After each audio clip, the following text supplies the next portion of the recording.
자, 지금까지 참 무시무시한 술의 네. 극단적인 폐해에 대해서 이야기를 해주셨는데요. 네. 그래도 조금이라도 희망을 네. 가져보고자 술의 뭐 좋은 면도 조금은 있지 않을까 싶은데요. 당연합니다. 네. 술이 또 우리에게 좋은 면이 있기 때문에 또 이제까지 또 인류와 더불어서 살아남았다고 할 수 있겠죠. 네. 보통 이제 안 좋은 것, 성인에게 뭐 두 가지를 들라고 하면 흡연하고 음주를 들 수 있겠는데, 예. 되게 이제 흡연이라고 하는 것은 정말 말 그대로 백해무익하다. 뭐 100가지 해가 있지만 이득은 하나도 없다 이렇게 얘기할 수 있지만, 술은 적당히 적절히 활용하면 우리 몸에 도움이 될 수 있습니다.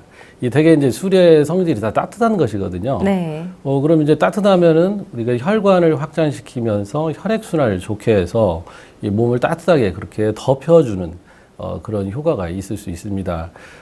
그리고 이 알코올이라고 하는 것은 이 중추를 적당히 마비시켜주기 때문에 우리가 이제 많이 신경이 예민하고 또 긴장을 잘하고 또 잠이 잘 안 오는 그런 사람들이 있습니다.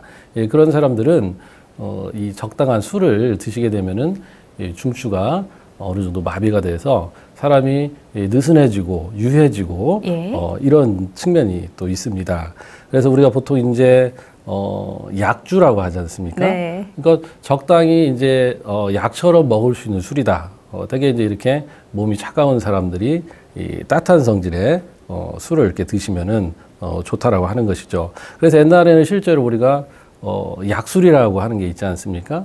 그래서 이 약술이라고 하는 것이 뭐 어떤 우리 식품이나 또 약의 재료를 가지고 술을 담아서 이렇게 먹게 되는데, 그렇게 되다 보면은 우리가 이 물로만 추출되지 않는 그런 유효한 성분들이 에탄올에 의해서 추출이 되거든요. 그래서 약재를 100% 활용할 수가 있고 또 술의 따뜻한 성질에 의해서 도움이 되는 것입니다. 그러니까 결과적으로는 이 몸이 차가운 사람, 또 긴장을 잘 하는 사람, 신경이 예민한 사람들은 저녁에 우리가 뭐 밥과 함께 반주라고 하죠. 예. 많은 양은 아니지만 그렇게 반주로 뭐 성질이 따뜻한 술, 예컨대 인삼주, 백세주, 생강술 같은 술을 한 잔씩 드시면 예. 여러모로 뭐 긴장을 완화하고 혈액순환을 하는데도 도움이 된다고 할 수 있겠습니다.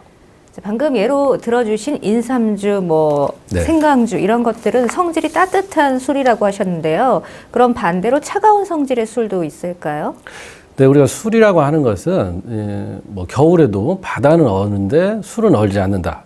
그만큼 술은 기본적으로 따뜻하다라고 이렇게 얘기를 할 수 있습니다. 네. 물론 그 술을 만드는 재료 또 그 술의 도수에 따라서 그 더운 성질에 어느 정도 차이가 있겠지만 기본적으로는 따뜻한 술이다. 이렇게 얘기를 할 수가 있어요. 그런데 이제 보통 술을 뭐 차게 해서 드십니까? 덥게 해서 드십니까? 차가운 술이 맛있죠. 그렇죠. 네. 그게 이제 문제가 되는 것이에요. 예. 되게 술의 성질은 따뜻한데 요즘 사람들이 술을 그냥 차게 시원하게 드시거든요. 되게 뭐 이제 정종으로 대표되는 그 일본의 청주 같은 거는 네. 따뜻하게 덮여서 드실 수 있지만 이 술의 알코올의 도수가 굉장히 높은 것들은 이렇게 덮이게 되면 이 유증기에 의해서 이 숨이 탁 막히고 잘 넘어갈 수가 없기 때문에 특히 이렇게 도수가 강한 이런 술들은 되게 차게 해서 이렇게 마십니다. 근데 문제는 뭐 서늘하게 해서 마시는 정도까지는 괜찮은데 이게 너무 차게 해서 드시는 거예요. 네. 그래서 되게 속이 찬 사람들이 이렇게 차게 술을 드시게 되면은 이 다음날 거의 100% 설사를 합니다. 네. 그리고 또 그런 분들이 술을 또 자주 드시기 때문에 이 만성적인 설사가 이어진다는 것이죠. 네. 그래서 심지어는 뭐 우리 속된 말로 술꾼이다. 이런 분들이 되게 한 20-30년 정도를 만성 설사에 시달리는 분들이 있어요. 그렇게 하다 보면 나중에 이제 궤양성 대장염 뭐 이런 것에 의해서 대변을 볼 때 출혈이 생긴다랄지 아니면 치질 같은 이런 질환에 많이 시달리게 됩니다. 그리고 이 설사를 자꾸 하게 되면은 우리 몸에서 이 수분이나 양분, 뭐 전해질 이런 것들이 빠지고 또 불균형의 상태에 이를 수 있기 때문에 이 몸이 굉장히 마르게 되겠죠. 네. 그래서 사람들이 되게 이제 변비에 대해서는 많이 신경을 쓰지만 이런 만성적인 설사에 대해서는 굉장히 둔감하신 분들이 계시고 예. 술을 마시면 의뢰이 설사하는 거 아닌가 이렇게까지 생각하는 사람도 있는데 매우 위험합니다. 그리고 또 이러한 찬 성질의 술의 대표적인 것이 대개 이제 맥주와 와인을 들 수 있습니다. 네. 특히 맥주 같은 경우는 또 많은 양을 마시게 되죠. 예. 그리고 맥주의 재료가 되는 보리는 또 성질이 차다고 보거든요. 그리고 또 이뇨작용이 있습니다.